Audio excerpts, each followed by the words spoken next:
Reporter big breaking. സംസ്ഥാന ചരിത്രത്തിൽ ആദ്യമായി ചീഫ് സെക്രട്ടറിക്കെതിരെ തുറന്ന യുദ്ധം പ്രഖ്യാപിച്ചിരിക്കുകയാണ് ഒരു IAS ഉദ്യോഗസ്ഥൻ. ശാരദാ മുരളീധരന് മുന്നറിയിപ്പുമായി N പ്രശാന്ത് IAS വക്കീൽ നോട്ടീസ് അയച്ചിരിക്കുന്നു.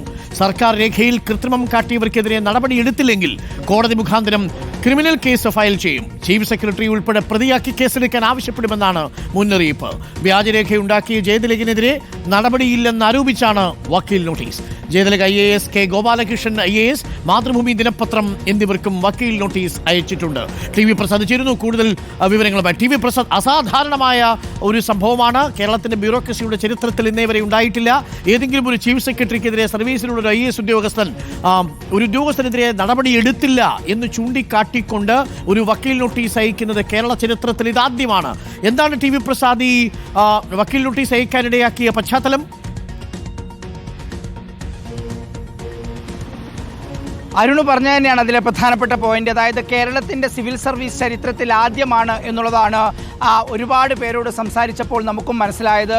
സർവീസിലുള്ള ഒരു IAS ഉദ്യോഗസ്ഥൻ സംസ്ഥാനത്ത് നിലവിലുള്ള ചീഫ് സെക്രട്ടറിക്കെതിരെ വക്കീൽ നോട്ടീസ് അയക്കുക എന്നുള്ളത് അപൂർവങ്ങളിൽ അപൂർവം എന്ന് പറഞ്ഞാൽ പോരാ അരുൺ, ഇല്ലാത്തത് തന്നെയാണ്. ഇത് ആദ്യത്തേത് തന്നെയാണ് എന്നുള്ളതാണ് മനസ്സിലാകുന്നത്. നമുക്കറിയാം, സംസ്ഥാനത്ത് IAS പോര് കൊടുമ്പിരി കൊണ്ട ഒരു സമയമുണ്ടായിരുന്നു. അതിൻ്റെ നിയമ നടപടികളിലേക്ക് കാര്യങ്ങൾ നീങ്ങുന്നു എന്നുള്ളതാണ്. ആ സമയത്താണ് ഏറ്റവും പ്രധാനപ്പെട്ട ഒരു നിയമ പോരാട്ടം സംസ്ഥാനം സാക്ഷ്യം വഹിക്കാൻ പോകുന്നത്. സംസ്ഥാനത്തെ ചീഫ് സെക്രട്ടറിക്കെതിരെ സർവീസിലുള്ള IAS N പ്രശാന്ത് വക്കീൽ നോട്ടീസ് അയക്കുന്നു എന്നുള്ളതാണ്. വക്കീൽ നോട്ടീസിലെ പ്രധാനപ്പെട്ട ആവശ്യം ജയതിലക് IASനെ സസ്പെൻഡ് ചെയ്യണം എന്നതാണ് പ്രധാനപ്പെട്ട ആവശ്യം. ഇതിൽ പ്രധാനമായും ചൂണ്ടിക്കാണിക്കുന്നത് സർക്കാർ രേഖകളിൽ കൃത്രിമം കാട്ടി എന്നുള്ളതാണ്. ആ വാർത്ത നമ്മൾ നേരത്തെ പുറത്തുവിട്ടതാണ് അരുൺ. അതായത് ഉന്നതിയുടെ ഫയലുകൾ കാണാനില്ല എന്ന് പറഞ്ഞ്, കൈമാറിയില്ല എന്ന് പറഞ്ഞ് K ഗോപാലകൃഷ്ണൻ IAS കത്തയക്കുന്നു. 2 കത്തുകൾ. അത് ജയതിലകിനാണ് അയക്കുന്നത്. ആ 2 കത്തുകളിലും അത് അപ്ലോഡ് ചെയ്തിരിക്കുന്നത് ജയതിലകിൻ്റെ ഓഫീസിൽ നിന്നല്ല, മറിച്ച് 3-4 മാസം കഴിഞ്ഞ് ഒരൊറ്റ ദിവസം ഒരേ സമയം ജയതിലകിൻ്റെ ഓഫീസിൽ നിന്ന് അയക്കുന്നു. ഇത് കൃത്രിമം കാട്ടലാണ്, വ്യാജരേഖ ചമക്കലാണ് എന്നുള്ള പ്രധാനപ്പെട്ട തെളിവോടുകൂടിയാണ് N പ്രശാന്ത് വക്കീൽ നോട്ടീസ് അയക്കുന്നത് എന്നുള്ളതാണ്. N പ്രശാന്തിൻ്റെ പ്രധാനപ്പെട്ട വാദം ജയതിലകിനെതിരെ ഫേസ്ബുക്കിൽ ഒരു പോസ്റ്റ് ഇട്ടതിൻ്റെ പേരിൽ തന്നെ സസ്പെൻഡ് ചെയ്തു. പക്ഷേ തെളിവ് നശിപ്പിക്കുകയും കൃത്രിമരേഖ ഉണ്ടാക്കുകയും എല്ലാം ചെയ്ത ജയതിലക് ഇപ്പോഴും സർവീസിൽ തുടരുന്നു എന്നുള്ളതാണ്. മാത്രമല്ല അരുൺ, ഇതിൽ K ഗോപാലകൃഷ്ണനെതിരെയുമുണ്ട് പരാമർശം. കാരണം K Gopalakrishnan IAS Hindu Mallu IAS WhatsApp group ഉണ്ടാക്കി IASകാരുടെ ഇടയിൽ. അത് പോലീസ് കണ്ടെത്തുകയും ചെയ്തു. മാത്രമല്ല, പരാതി കൊടുത്ത് പിന്നീട് അന്വേഷണം നടക്കുന്ന ഘട്ടത്തിൽ കൈമാറിയ 2 ഫോണുകളിലെയും ആ തെളിവുകൾ നശിപ്പിച്ചുകൊണ്ട് കണ്ടിന്യൂസ് ആയിട്ട് ഫാക്ടറി റീസെറ്റിംഗ് ചെയ്തുകൊണ്ടാണ് ആ ഫോൺ കൈമാറിയത്. എന്നിട്ടും ഇങ്ങനെയൊരു കുറ്റം ചെയ്തെന്നറിഞ്ഞിട്ടും K ഗോപാലകൃഷ്ണനെതിരെ കേസെടുക്കാനുള്ള നടപടിയിലേക്ക് ചീഫ് സെക്രട്ടറി പോയില്ല. ചുരുക്കത്തിൽ ചീഫ് സെക്രട്ടറി ഇതിൽ നടപടിയെടുക്കുന്നില്ല എന്നുള്ളതാണ് പ്രധാനപ്പെട്ട കാര്യം.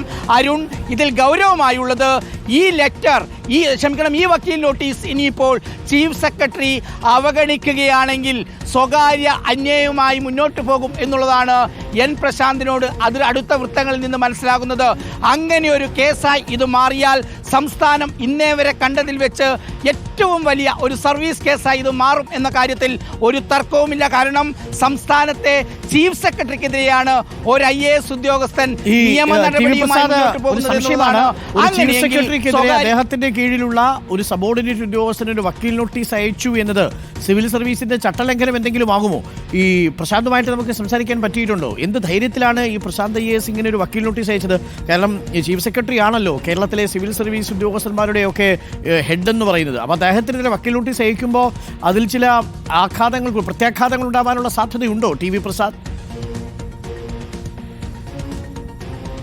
പ്രശാന്തുമായി സംസാരിക്കുന്നതിൽ നിന്ന് മനസ്സിലാകുന്നത് അരുൺ, ഇതിൽ പ്രത്യാഘാതങ്ങളെക്കുറിച്ച് പ്രശാന്ത് ചിന്തിക്കുന്നില്ല എന്നുള്ളതാണ്. അരുൺ, നമുക്കതിൻ്റെ കേസിൻ്റെ മെറിറ്റിലേക്ക്, അതായത് ഈ വിവാദത്തിൻ്റെ മെറിറ്റിലേക്ക് കൂടി വന്നാൽ, ഒരു പൊതുജനം എന്ന രീതിയിൽ നമ്മൾ പുറത്തു നിന്നൊന്ന് നോക്കിക്കണ്ടാൽ N പ്രശാന്ത് ഇതിൽ ഗുരുതരമായി എന്തെങ്കിലും തെറ്റ് ചെയ്തു എന്ന കാര്യത്തിൽ പലർക്കും അഭിപ്രായമില്ല എന്നുള്ളതാണ് അരുൺ. കാരണം ഉന്നതി എന്ന് പറയുന്ന ഒരു സംവിധാനത്തിൻ്റെ അതിൻ്റെ സ്ഥാപക CEO ആണ് N പ്രശാന്ത്. അതായത് N പ്രശാന്തിൻ്റെ കൂടി നേതൃത്വത്തിൽ രൂപീകൃതമായ ഒരു പ്രസ്ഥാനമാണ് പ്രസ്ഥാനമാണ് ഈ ആദിവാസി ക്ഷേമത്തിനൊക്കെ വേണ്ടിയുള്ള പിന്നോക്ക ക്ഷേമത്തിന് വേണ്ടിയുള്ള ഈ പ്രസ്ഥാനം. അത് സീറോ ബജറ്റാണ്. ₹1 പോലും സർക്കാർ ഫണ്ടിങ് ഇല്ല, അതിന് സ്റ്റാഫുമില്ല. അങ്ങനെ ഒരു ഉന്നതിയുടെ CEO ആയിരിക്കുന്ന പ്രശാന്ത് അവിടെ നിന്ന് മാറി. ആ മാറുന്ന സമയത്താണ് അതിൻ്റെ ഫയൽ കൈമാറിയില്ല എന്ന ഒരു കുറ്റം പറഞ്ഞുകൊണ്ട് പിന്നീട് വന്ന ഉന്നതിയുടെ CEO ആയ കെ ഗോപാലകൃഷ്ണനെ കൊണ്ട് 2 കത്ത് നേരത്തെ ഉണ്ടായ പൂർവ്വവൈരാഗ്യത്തിൻ്റെ പേരിൽ ജയതിലക് അയപ്പിക്കുന്നത് എന്നുള്ളതാണ് ഈ ഡോക്യുമെൻറ്റ്സ് പരിശോധിക്കുമ്പോൾ നമുക്ക് മനസ്സിലാകുന്നത്. അതിൽ ഉന്നതിയിലുണ്ടായ സമയത്ത് മറ്റൊരു കേസിലും കൊടുക്കാൻ പറ്റാത്ത പ്രശാന്തിനെ ഫയലുകൾ കൈമാറിയില്ല എന്ന് പറഞ്ഞ് കൊടുക്കാനായിരുന്നു യഥാർത്ഥത്തിൽ ജയതിലക് ശ്രമിച്ചതെന്നാണ് രേഖകൾ പരിശോധിക്കുമ്പോൾ മനസ്സിലാകുന്നത്. ഉന്നതിയുമായി ബന്ധപ്പെട്ട എല്ലാ ഫയലുകളും കൈമാറിയിട്ടുണ്ടെന്ന് വകുപ്പ് മന്ത്രിയുടെ ഓഫീസിൽ നിന്നുള്ള കത്ത് നിലനിൽക്കെയാണ് ഇങ്ങനെ ഒരു ആരോപണമുണ്ടായത്. ഇതിൻ്റെ പേരിൽ ഫേസ്ബുക്ക് പോസ്റ്റ് ഇട്ട പ്രശാന്തിനെതിരെ നടപടിയെടുക്കുന്നു. മാത്രമല്ല അരുൺ, അങ്ങനെ എന്നിട്ട് അതിൻ്റെ പേരിൽ ഒരു റിപ്പോർട്ട് ഉണ്ടാക്കി. ആ റിപ്പോർട്ട് മുഖ്യമന്ത്രിക്ക് കൈമാറുന്നു.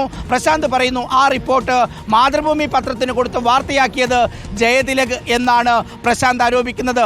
അങ്ങനെയെങ്കിൽ പ്രശാന്തുമായി ബന്ധപ്പെട്ട് നോക്കുമ്പോൾ വലിയ കുറ്റം ചെയ്യാത്ത ഒരു ഉദ്യോഗസ്ഥനെ സമൂഹത്തിൻ്റെ മുന്നിൽ താറടിക്കുന്ന രീതിയിലേക്ക് വന്നപ്പോഴാണ് ഇങ്ങനൊരു നിയമ പോരാട്ടത്തിലേക്ക് പ്രശാന്ത് നീങ്ങുന്നത്. പ്രശാന്ത് ഒരു അഭിഭാഷകൻ കൂടിയാണ്. എല്ലാ തരത്തിലുമുള്ള പരിശോധനയ്ക്ക് ശേഷമാണ് ഇങ്ങനെ ഒരു വക്കീൽ നോട്ടീസ് അയക്കുന്നത് എന്നുള്ളതാണ് പ്രശാന്തിൽ നിന്ന് മനസ്സിലാകുന്നത്. Arun, okay, thank you T V Prasad. ഒരുപാട് പേര് പ്രശാന്തിന് പിന്തുണയുമായിട്ട് നമ്മുടെ കമന്റ് ബോക്സിൽ തന്നെ എത്തിയിട്ടുണ്ട്.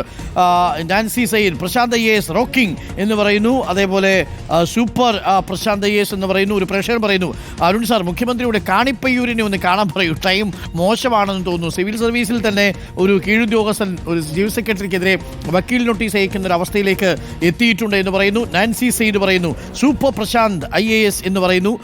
എന്തായാലും ഒരുപാട് പേര് ഈ പ്രശാന്ത് IASന് പിന്തുണയുമായിട്ട് കൂടി നമ്മുടെ കമന്റ് ബോക്സിൽ കൂടി വന്ന് നിറയുന്നുണ്ട്. എന്തായാലും ജയതിലകിൻ്റെ പുക കണ്ടേ അടങ്ങൂ എന്ന നിലപാടിലാണ്, സർവീസിലെ പുകയാണ് കേട്ടു, അടങ്ങൂ എന്ന നിലപാടിലാണ്. അതേപോലെ ഗോപാലകൃഷ്ണൻ മറ്റേ ഹിന്ദു മല്ലു വാട്സപ്പ് കൂട്ടായ്മ ഉണ്ടാക്കിയ സമയത്ത് സർക്കാർ അന്വേഷിച്ചിട്ട് പറഞ്ഞു ഇതിലൊന്നും കേസെടുക്കാൻ പറ്റത്തില്ല എന്ന് പറഞ്ഞു. പക്ഷേ അതിനേക്കാൾ വലിയ സംഭവം തനിക്കെതിരെ നീക്കിയിട്ടുണ്ട് എന്നാണ് പ്രശാന്തിൻ്റെ കണ്ടെത്തൽ. പ്രശാന്ത് ഒരു അഭിഭാഷകൻ കൂടിയാണ്. അതുകൊണ്ട് ചട്ടലംഘനമുണ്ടോ എന്നുള്ള കാര്യമൊക്കെ അദ്ദേഹം പരിശോധിച്ചിട്ടായിരിക്കും വക്കീൽ നോട്ടീസ് അയക്കുക. പിന്നെ വക്കീൽ നോട്ടീസ് അയച്ചു എന്നതിൻ്റെ പേരിൽ ചട്ടലംഘന പ്രകാരം കേസെടുക്കാൻ പറ്റത്തില്ലല്ലോ. അത് വക്കീൽ നോട്ടീസ് അല്ലേ, അത് കോടതിയിൽ പോയി വ്യവഹാരങ്ങളിലേക്ക് പോകുമ്പോഴേ അനുമതിയൊക്കെ ആവശ്യമുള്ളൂ. പ്രത്യേകിച്ച് ചീഫ് സെക്രട്ടറിക്കെതിരെ കേസ് കൊടുക്കണമെന്നുണ്ടെങ്കിൽ ചീഫ് സെക്രട്ടറിയുടെ തന്നെ മുൻകൂട്ടിയുള്ള അനുവാദം വേണം. അപ്പം അത് രണ്ടാം ഘട്ടത്തിലാണ് അദ്ദേഹം പരിശോധിക്കാൻ പോകുന്നത്. എങ്കിലും കേരളത്തിൻ്റെ സിവിൽ സർവീസ് ചരിത്രത്തിൽ കേട്ടുകേൾവിയില്ലാത്ത വിധം ചീഫ് സെക്രട്ടറിക്കെതിരെ ഒരു IAS ഉദ്യോഗസ്ഥനിത വക്കീൽ നോട്ടീസ് അയച്ച് നിയമകാര്യങ്ങളിലേക്കും കടന്നിരിക്കുന്നു, കേസും കൂട്ടങ്ങളിലേക്കും കടന്നിരിക്കുകയാണ്. നമുക്ക് നോക്കാം എന്തായിരിക്കും. തന്നെ ബലിയാടാക്കി എന്നൊരു ശക്തമായ തോന്നലാണ് കേട്ടോ നമ്മുടെ പ്രശാന്ത്. അതുകൊണ്ട് കുറ്റം ചെയ്തയാൾ സർവീസിലിരിക്കുന്നു, ഞാൻ പുറത്താവുന്നത് എങ്ങനെ ശരിയാവും എന്നതാണ് പ്രശാന്ത് ചോദിക്കുന്ന ചോദ്യം. ആ ചോദ്യം ന്യായമായി